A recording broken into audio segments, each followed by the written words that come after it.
நம்ம இன்னைக்கு இந்த வீடியோவில் எந்த விஷயத்தை பற்றி பேச போகிறோம், யாரை பற்றி பேச போகிறோம் அப்படின்னு சொல்லி கேட்டோம் அப்படின்னா, சம்மர் சீசன் அப்படின்றது இருக்கு இல்லையா, அது வந்துருச்சு ஆரம்பிச்சிருச்சு அப்படின்னே சொல்லலாம்.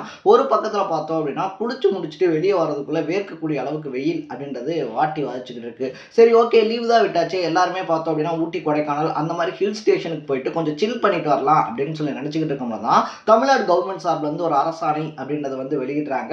மே 7ஆம் தேதியிலேருந்து ஜூன் 30ஆம் தேதி வரைக்கும் இனிமேல் ஊட்டி, கொடைக்கானலுக்கு போகணும் அப்படின்னு சொல்லி நினைச்சீங்க அப்படின்னா அதுக்கு இ பாஸ் இருக்கு இல்லையா, இ பாஸ் அப்படின்றது கட்டாயம் அப்படின்னு சொல்லிட்டு.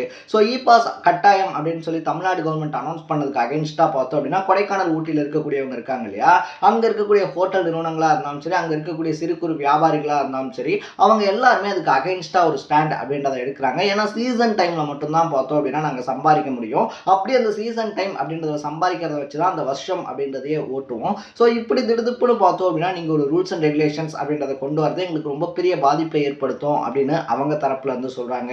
பட் எக்கச்சக்கமான வாகனங்கள் பார்த்தோம் அப்படின்னா ஒரே டைம்ல வந்துட்டு போறது அப்படின்றது சுற்றுச்சூழலுக்கு ரொம்ப பெரிய பாதிப்பை ஏற்படுத்தும். அது மட்டும் இல்லாமல் அங்கே எக்கச்சக்கமான போக்குவரத்து நெரிசல் அப்படின்றதும் ஏற்படும். அதனால இ பாஸ் நடைமுறை அப்படின்றது கட்டாயம் அப்படின்னு சொல்லி கவர்மெண்ட் சைட்ல இருந்து சொல்லப்படுது அப்படின்னே சொல்லலாம். ஸோ ஆல்மோஸ்ட் பார்த்தோம் அப்படின்னா இன்னையில இருந்து அந்த இ பாஸ் அப்படின்றது நடைமுறைக்கு வந்திருக்கு அப்படின்னு சொல்றாங்க.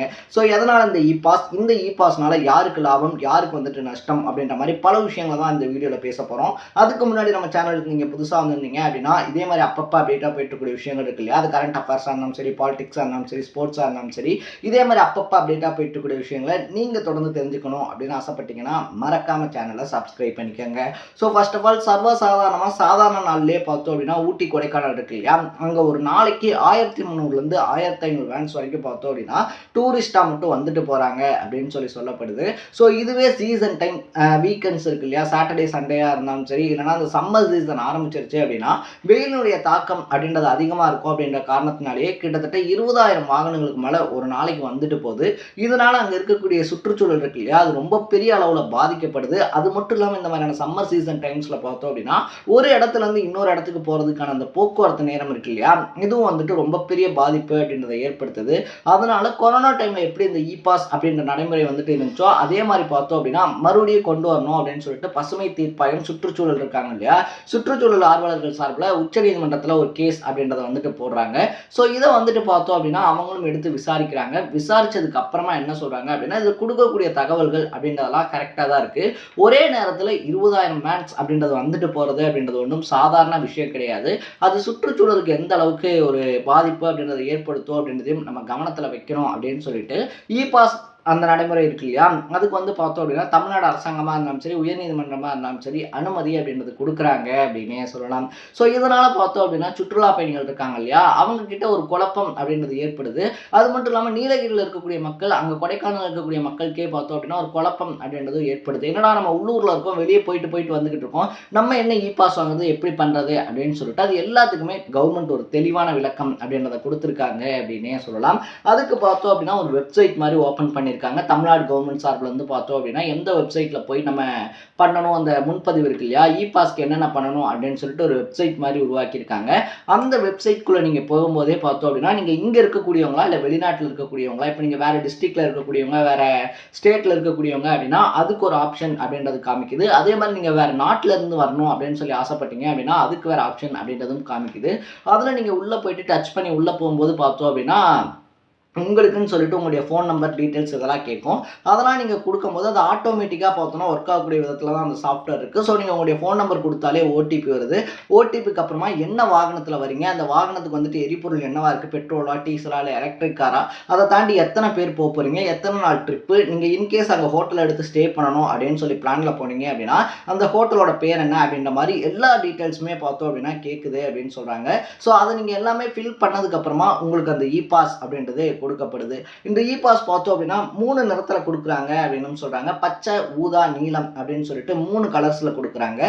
ஸோ நீல கலர் அப்படின்றது பார்த்தோம் அப்படின்னா வேளாண் சார்ந்த பொருட்கள் இருக்கு இல்லையா, இப்போ அங்கே இருக்கக்கூடியவங்க கொடைக்கானல், ஊட்டி சைட்லலாம் பார்த்தோம் அப்படின்னா அதிகப்படியாக அந்த கேரட், பீட்ரூட் இந்த மாதிரி குளிர் பிரதேசங்களில் விளையக்கூடிய பொருட்கள் அப்படின்றதெல்லாம் இருக்கும். அதை வெளியே எடுத்துகிட்டு போகிறதுக்கு, உள்ளே எடுத்துகிட்டு வரதுக்கு எக்கச்சக்கமான வாகனங்கள் இருக்கும். ஸோ அந்த மாதிரி வணிக ரீதியாகவும் வேளாண் பொருட்கள் இருக்கு இல்லையா, அந்த பொருட்கள் போயிட்டு வரக்கூடிய வாகனங்களுக்கு பார்த்தோம் அப்படின்னா இந்த நீல நிறம் அப்படின்றத கொடுத்து கொடுத்துருக்காங்க.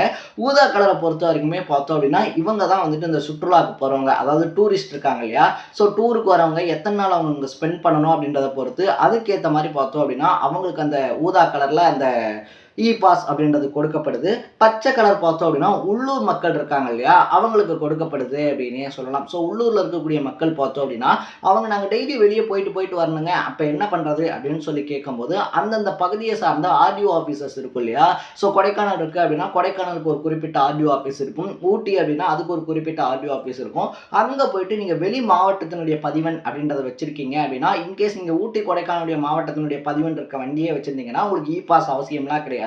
உங்க வண்டியை பார்த்தோன்னே அவங்க உள்ள விட்டுருவாங்க. பட் இன்கேஸ் நீங்க வெளியூர்ல இருக்கக்கூடிய வாகனம் அப்படின்றத எடுத்துட்டு வந்து இங்க ஓட்டிக்கிட்டு இருக்கீங்க அப்படின்ற பட்சத்துல அதை போயிட்டு நீங்க அந்த ஆர்டிஓ ஆஃபீஸ் இருக்கு இல்லையா, அங்க கொடுத்துட்டு அதுக்குன்னு சொல்லி தனியான ஒரு இ பாஸ் கொடுக்குறாங்க அப்படின்னு சொல்றாங்க. ஸோ நீங்க அடிக்கடி வெளியே போயிட்டு வரக்கூடியவங்க உள்ளூர்ல தான் இருக்கீங்க, பட் வெளியே போயிட்டு வரக்கூடிய சுச்சுவேஷன்ல இருக்கீங்க அப்படின்னா நீங்க அங்க போய் ஆர்டிஓ ஆஃபீஸ்ல அந்த இ பாஸ் அப்படின்றத வாங்கிட்டு போறீங்க அப்படின்ற பட்சத்துல உங்களுக்கு எந்த தொந்தரவும் இருக்காது. நீங்க நீட்டா போயிட்டு வரலாம். ஏன்னா அந்த இ பாஸ் இருக்கு இல்லையா, அது ரொம்ப ஸ்ட்ரிக்டா வந்துட்டு பார்த்தோம் அப்படின்னா நடைமுறைப்படுத்தப்பட்டிருக்கிறதுனால கண்டிப்பா செக் பண்றாங்க அப்படின்னு சொல்லப்படுது.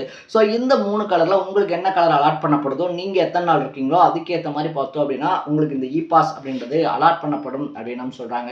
சரி, ஓகே, இ பாஸ் இந்த மாதிரி அலாட் பண்றாங்க அப்படின்னு சொல்லியாச்சு. இது எந்த அளவுக்கு தாக்கத்தை ஏற்படுத்தும் அப்படின்னு சொல்லி கேட்டோம் அப்படின்னா, இப்படி ஒரே இடத்துல வந்துட்டு மக்கள் அதிகமா குவியறாங்க அப்படின்றதுனால இந்த இ பாஸ் அப்படின்ற நடைமுறை இருக்கு இல்லையா, இதை கொண்டு வந்திருக்காங்க. அங்க இருக்கக்கூடிய சின்ன சின்ன வியாபாரிகள் ஆரம்பிச்சு ஹோட்டல் நிறுவனங்கள் வரைக்கும் எல்லாமே இந்த சம்மர் சீசன் அப்படின்றதான் ரொம்ப பெரிய அளவில் நம்பி இருப்பாங்க. இதனால இந்த சம்மர் டைம்ல பார்த்தோம் அப்படின்னா அதிக அளவிலான இன்வெஸ்ட்மெண்ட் அப்படின்றதும் இந்த 2 பகுதிகளில் பண்ணப்படும் அப்படின்னு சொல்றாங்க. ஸோ கடனை வாங்கி பார்த்தோம் அப்படின்னா இந்த சம்மர் டைம்ல நம்ம வியாபாரம் அப்படின்றது பண்ணி அந்த கடனையை அடைச்சிடலாம். அடுத்த ஒரு வருஷத்துக்கு பார்த்தோம் அப்படின்னா அந்த பகுதியை சார்ந்த வியாபாரிகள் இருக்காங்க இல்லையா, இந்த சம்மரை நம்பி இருக்கிறதுனால தான் அவங்களுக்கான சம்மர் சீசன்ஸ் அப்படின்றது ரொம்ப பெரிய அளவில் களகட்டும். பட் இப்படி வந்துட்டு தமிழ்நாடு கவர்மெண்ட் இருக்காங்க இல்லையா, அவங்க அனௌன்ஸ் பண்ணியிருக்கிறதுனால இந்த டூரிஸ்ட் எல்லாருமே ஸ்பிளிட் ஆகிறதுக்கான வாய்ப்பு இருக்கு அப்படின்னு வந்து சொல்றாங்க. ஏன்னா ஏற்காடு இருக்கு இல்லையா, ஏற்காடுக்காக இருந்தாலும் சரி, இல்லை அந்த சைடில் கொல்லிமலை இந்த மாதிரி இருக்கக்கூடிய இடங்களுக்காக இருந்தாலும் சரி, ஸோ இங்கே வந்துட்டு ரூல்ஸ் அண்ட் ரெகுலேஷன்ஸ் அப்படின்றத வந்துட்டு ரொம்ப ஸ்ட்ரிக்டாக ஃபாலோ பண்ண ஆரம்பிச்சிருக்கிறதுனால மக்களை பொறுத்த வரைக்குமே ஊட்டி கொடைக்கானல்லாம் போனோம் அப்படின்னா இ பாஸ் வேணுமாமா, நம்ம பேசாமல் ஏற்காடு போயிடலாம் அப்படின்னு சொல்லிட்டு அவங்களுடைய அந்த பார்வை இருக்கு இல்லையா, அவங்களுக்கான ஆப்ஷன் அப்படின்றது ஏற்காடாக திரும்புறதுக்கான வாய்ப்புகள் அதிகமாக இருக்கு. அதனால இங்கே இருக்கக்கூடிய வியாபாரிகள் இருக்காங்க இல்லையா, அவங்க பாதிக்கவும் படுவாங்க அப்படின்னு சொல்லிட்டு முன்னாடியே பார்த்தோம் அப்படின்னா ஹோட்டல் நிறுவனங்கள் இந்த இ பாஸ்க்கு அகேன்ஸ்டான ஸ்டாண்ட் அப்படின்றத எடுத்திருந்தாங்க. ஸோ இந்த இ பாஸ் அப்படின்றதெல்லாம் பார்த்தோம் அப்படின்னா அமல்படுத்தக்கூடாது. அப்படி நீங்கள் அமல்படுத்தினீங்க அப்படின்னா இங்கே இருக்கக்கூடிய ஹோட்டல்ஸ் வந்துட்டு மூடப்படும். டூரிஸ்ட் வரவங்க இருக்காங்க இல்லையா, ஸோ டூருக்கு வரக்கூடியவங்களுக்கு பார்த்தோம் அப்படின்னா எந்த ஹோட்டல்லையுமே ரூம் தரப்படாது அப்படின்ற மாதிரியான எச்சரிக்கைகள்லாம் வைக்கப்பட்டுச்சு. பட் அது எல்லாத்தையுமே தாண்டி பார்த்தோம் அப்படின்னா தமிழ்நாடு அரசாங்கம் இந்த ஒரு விஷயம் அப்படின்றத பண்ணியிருக்காங்க அப்படின்னு தான் சொல்லணும். ஸோ இதனால் பார்த்தோம் அப்படின்னா மக்களுடைய கூட்டம் இருக்கு இல்லையா, அது ஒரே இடத்துல போய் குவியாமல் அடுத்தடுத்த டூரிஸ்ட் ஸ்பாட்க்கு வந்துட்டு பிரியும் அப்படின்னு சொன்னாலும் ஒரு பக்கத்தில் அந்த சிறு குறு வியாபாரிகள் இருக்காங்க இல்லையா, அவங்களுடைய வாழ்க்கையுமே பார்க்க வேண்டியதாக தான் இருக்கு. ஏன்னா இத்தனை வருஷமா பார்த்தோம் அப்படின்னா இல்லாத ஒரு விஷயம் அப்படின்றத அரசாங்கம் நடைமுறைப்படுத்தி இருக்கிறதுனால ஊட்டி கொடைக்கானலுக்கு வரணும் அப்படின்னு சொல்லி ஆசைப்படக்கூடியவங்களும் வர முடியாத ஒரு நிலைமைக்கு உள்ளாக்கப்பட்டிருக்காங்க. அதே நேரத்தில் பார்த்தோம் அப்படின்னா இதை நம்பி வாழ்க்கை நடத்தக்கூடிய வியாபாரிகளும் அடுத்து என்ன செய்யறது அப்படின்னு சொல்லி தெரியாம முடிச்சுக்கிட்டு இருக்காங்க அப்படின்னே சொல்லலாம். பட் தமிழ்நாடு கவர்மெண்ட் சார்பில் இருந்து பார்த்தோம் அப்படின்னா இந்த இ பாஸ் நடைமுறை அப்படின்றது ரொம்ப ஈஸியான ஒரு விஷயமா தான் இருக்கு. இத்தனை பேருக்கு தான் தருவோம், அத்தனை பேருக்கு தான் தருவோம் அப்படின்னு சொல்லி நாங்கள் எதுவுமே தரல. இ பாஸ் யார் யாருக்கு வேணுமோ அவங்க இ பாஸ் வாங்கிட்டு உள்ளே போய்க்கலாம் அப்படின்றதான் நாங்கள் சொல்லியிருக்கோம் அப்படின்னு சொல்கிறாங்க. ஸோ அடுத்த கட்டத்தில் கவர்மெண்ட் என்ன பண்ண போகிறாங்க, அங்கே இருக்கக்கூடிய வியாபாரிகள் இருக்காங்க இல்லையா, அவங்க இதுக்கு எதிரான நடவடிக்கை என்ன எடுக்க போகிறாங்க அப்படின்றத நம்ம வெயிட் பண்ணி தான் பார்க்கணும். ஸோ திடீர்னு தமிழ்நாடு கவர்மெண்ட் இ பாஸ் அப்படின்னு சொல்லி இப்படி ஒரு அனௌன்ஸ்மெண்ட்டை கொடுத்துருக்கிறத பற்றி நீங்கள் என்ன நினைக்கிறீங்க அப்படின்றத கமெண்ட் செக்ஷனில் பதிவு பண்ணிவிட்டு இதே மாதிரி அப்பப்போ அப்டேட்டாக போயிட்டு இருக்கக்கூடிய விஷயங்கள் இருக்கு இல்லையா, அது கரண்ட் அஃபேர்ஸாக இருந்தாலும் சரி, பாலிடிக்ஸாக இருந்தாலும் சரி, ஸ்போர்ட்ஸாக இருந்தாலும் சரி, இதே மாதிரி அப்பப்போ அப்டேட்டாக போயிட்டு இருக்கக்கூடிய விஷயங்களை நீங்கள் தொடர்ந்து தெரிஞ்சுக்கணும் அப்படின்னு ஆசைப்பட்டீங்கன்னா மறக்காம சேனலை சப்ஸ்கிரைப் பண்ணிக்கோங்க. நாளைக்கு இதே மாதிரி இன்னொரு இன்ட்ரெஸ்டிங்கான வீடியோட சந்திக்கலாம். Tata, bye by.